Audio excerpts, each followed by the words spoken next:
बिस्मिल्लाहिर्रहमानिर्रहीम। अस्सलाम वालेकुम फ्रेंड्स, उम्मीद है आप सब खैरियत से होंगे। अल्लाह ताला से दुआ है आप सब के लिए आसानियाँ पैदा करे, आप सबको आसानियाँ तकसीम करने की तौफीक अता फरमाए। अभी तक जिन दोस्तों ने चैनल को सब्सक्राइब नहीं किया उनसे रिक्वेस्ट है कि चैनल को सब्सक्राइब करें। जिन लोगों ने ऑलरेडी सब्सक्राइब किया हुआ है उनका मैं बहुत बहुत शुक्रिया अदा करता हूँ। जो भी आपके दोस्त इस फील्ड के रेलिवेंट हैं उनके साथ इस हमारे चैनल की इन्फॉर्मेशन ज़रूर शेयर करें ताकि ज़्यादा से ज़्यादा लोग इस चीज़ से फ़ायदा हासिल कर सकें। आज की वीडियो जो है ये भी एसी वायरिंग डायग्राम के ऊपर है। एसी वायरिंग डायग्राम्स का एक सिलसिला मैंने शुरू किया हुआ है जिसमें जो फेमस ब्रांड है अरब कंट्रीज़ के अंदर या पाकिस्तान उनको फोकस करके मैं उनकी एसी की वायरिंग के ऊपर वीडियोज़ बना रहा हूँ। वायरिंग की समझ आ जाती है, डायग्राम पढ़नी आ जाती है, कंपोनेंट्स की लोकेशन पता चल जाती है जिससे काम करने में काफ़ी आसानी होती है। इसलिए वीडियो को कोशिश करें एंड तक देखें। आज की वीडियो जो ये 2010 मॉडल निसान एक्सटीरा के ऊपर है। अरब कंट्री के अंदर ये बहुत ज़्यादा गाड़ी है, बहुत ज़्यादा गाड़ी है। इस गाड़ी की अगर आप वीडियो देख लेंगे तो निसान की और भी बहुत सारी गाड़ियाँ जो है उनकी वायरिंग एसी की समझ आ जाएगी। सबसे पहली बात, निसान एक्सटीरा जो है ये 2005-06 से लेके 2013-14 तक सेम है। इसके अंदर 2, 3, 4 मॉडल हैं लेकिन वायरिंग एसी की सबकी सेम है। तो ये आप जहन में रखें, जब आप किसी एक मॉडल के ऊपर वीडियो देखते हैं या उसकी वायरिंग को समझते हैं तो सिर्फ वो मॉडल नहीं क्लियर होता बल्कि उससे पीछे 2-4 साल या उससे आगे 2-4 साल बहुत सारी गाड़ियाँ या उस कंपनी की और बहुत सी गाड़ियों की वायरिंग डायग्राम आपके जहन में, क्योंकि मिलता जुलता ही सिस्टम होता है, कंपोनेंट्स की लोकेशन भी आलमोस्ट सेम होती है। इस वजह से हर वीडियो ही इम्पॉर्टेंट है। वीडियो को शुरू करते हैं। ऑल डाटा ये ऑफलाइन में यूज़ कर रहा हूँ। 2 वर्जन है इसमें, एक ऑफलाइन आता है कि ऑनलाइन आता है। दोनों अवेलेबल अगर किसी को चाहिए हो पाकिस्तान या पाकिस्तान से बाहर तो आप ऑनलाइन वर्जन भी ले सकते हैं। उसकी 1 ईयर सब्सक्रिप्शन होती है। उसके ऑनलाइन जो वर्जन है उसके अंदर भी 2 किस्में आ जाती हैं, एक ओरिजिनल आ जाता है और एक क्रैक आ जाता है। और जो ओरिजिनल है उसकी प्राइस ज़्यादा है, जो क्रैक है उसकी प्राइस कम है। और ऑफलाइन की एक ही प्राइस है, शुरू से चल रही है, काफ़ी सालों से यही चल रही है। तो वीडियो का जो हमारा टॉपिक है उसके ऊपर आते हैं। 2010 मॉडल हमने सेलेक्ट कर ली। V6 4.0 VQ40 ये इंजन है। इसके अंदर इंजन सेलेक्ट की, ओके किया और हम एसी की air condition and control system इसके ऊपर आ जाते हैं। सबसे पहले ये याद रखें, निसान की आलमोस्ट जितनी भी गाड़ियां हैं उनके अंदर एसी वाली किट अलग से नहीं होती। टोयोटा की जो गाड़ियां हैं उसके अंदर एसी वाली किट अलग से होती है, निसान के अंदर एसी वाली किट अलग से नहीं होती। एसी का जो पैनल होता है, एसी के गाड़ी के अंदर बैठे और वो जो पैनल आपके सामने नज़र आ रहा होता है जहाँ से हम एसी को ऑन या ऑफ़ करते हैं, एसी को ऑन या ऑफ़ करते हैं, जिसे फ्रंट एयर कंट्रोल सिस्टम भी बोलते हैं, front AC air control system बोलते हैं। जहां ब्लोअर का बटन होता है या एसी का बटन होता है, वही जो है, ये तस्वीर भी मैंने शो कर दी है साथ में, ये आप देख सकते हैं। इसके अंदर 2 तरह का कंट्रोल आता है, एक बटन वाला आता है और एक पुश आता है, टच जिसे बोलते हैं। तो ये दोनों की तस्वीर मैंने लगा दी है स्क्रीन के ऊपर, आप देख सकते हैं। तो ये दोनों मॉडल्स इसके अंदर आते हैं।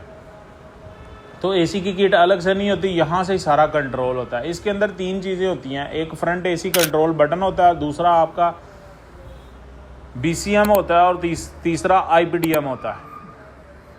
एसी वाला जो एयर कंट्रोल सिस्टम है, स्विच है, वो है। BCM बॉडी कंट्रोल मॉड्यूल है, ये दोनों गाड़ी के अंदर होते हैं। और IPDM इंटेलिजेंट पावर डिस्ट्रीब्यूशन, यानी जो बाहर का फ्यूज़ बक्सा है वो बाहर होता है। इसको IPDM इसलिए कहते हैं, बाहर वाले फ्यूज़ बक्से को। इसकी भी मैं आगे जाके जब सेपरेट इस पे बात करते हैं तो फिर इसकी तस्वीर मैं आपको दिखा देता हूँ। एक ही पेज की डायग्राम है एसी वायरिंग डायग्राम जो है 2010 मॉडल निसान एक्सटीरा, एक ही पेज की डायग्राम है जिसके अंदर सारी चीज़ें आ जाएंगी और एसी की वायरिंग डायग्राम समझ आ जाएगी। डायग्राम को ऊपर से देखते हैं। ये जो आप पोर्शन देख रहे हैं ये है हमारा IPDM, ये लिखा हुआ है जिसके ऊपर IPDM इंटेलिजेंट पावर डिस्ट्रीब्यूशन। बाहर वाला फ्यूज़ बक्सा है, स्क्रीन के ऊपर भी आप देख सकते हैं, मैंने इसकी जो पिक्चर है वो साथ अटैच कर दी है। इसी के अंदर एसी वाली रिले है।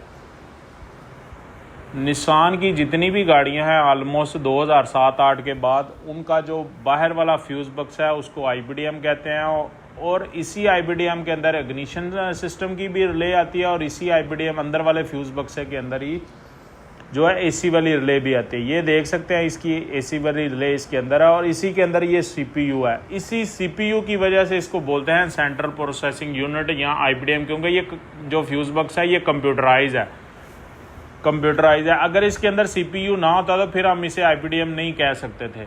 तो इसके अंदर CPU है, कंप्यूटराइज फ्यूज़ बक्स है, इसलिए इसे IPDM बोलते हैं, इंटेलिजेंट पावर डिस्ट्रीब्यूशन मॉड्यूल। तो ये रिले इसके इनसाइड है। रिले की जो ऊपर है ऑन ऑफ वाले जो 2 पॉइंट है, ऊपर जो चाबी स्विच है वो इग्निशन रिले से आ रही है, रिले से आ रही है और इसी के ऊपर 10 एम्पेयर का फ्यूज़ भी है, जबकि इस रिले को जो अर्थ मिलता है वो इस CPU से मिलता है।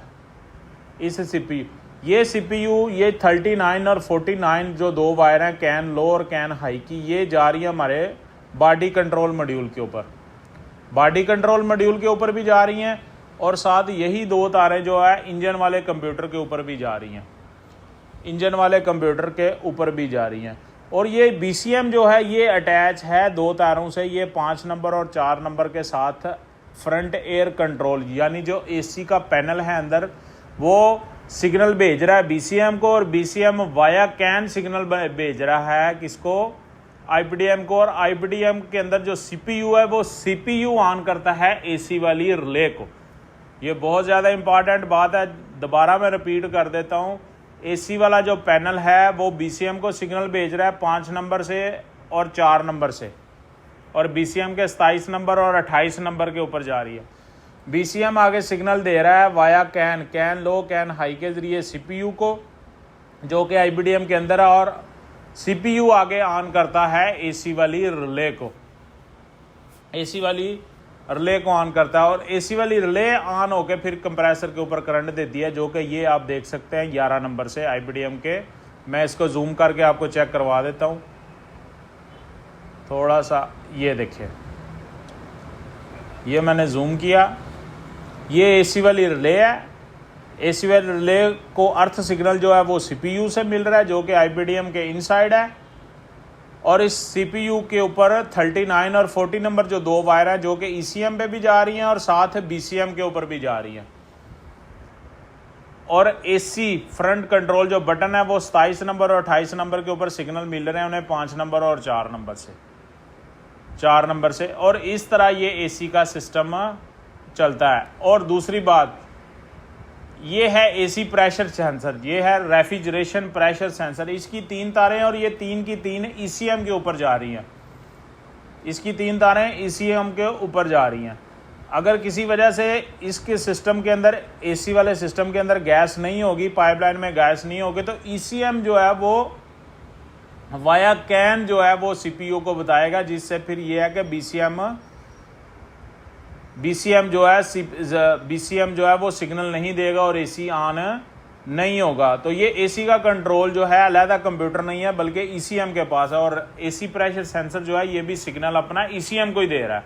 ये 3 तारें होती है, एक नेगेटिव होता है, एक 5 वोल्ट होती है और एक आउट सिग्नल होता है, और यही वो सेंसर है जिसके ऊपर अगर आप देसी टेस्टर से काम करेंगे तो कंप्यूटर के ख़राब होने के चांसेस होते हैं।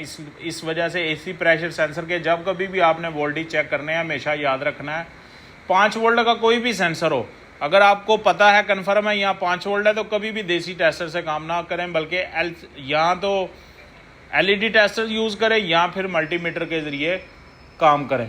तो ये बिल्कुल सिंपल डायग्राम है जिसके अंदर कोई AC वाली किट नहीं है। AC के बटन से BCM को सिग्नल जाता है, BCM आगे IPDM को देता है, और IPDM के अंदर CPU ऑन करता है AC वाली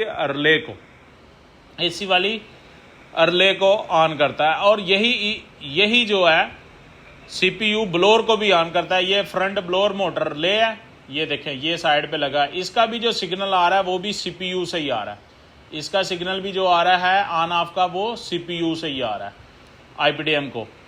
तो बाहर वाली फ्रंट ब्लोअर जो रिले है उसको भी कंट्रोल कौन कर रहा है, IPDM के अंदर है CPU। तो ये आज की निसान एक्सटीरा 2010 मॉडल की वायरिंग डायग्राम थी।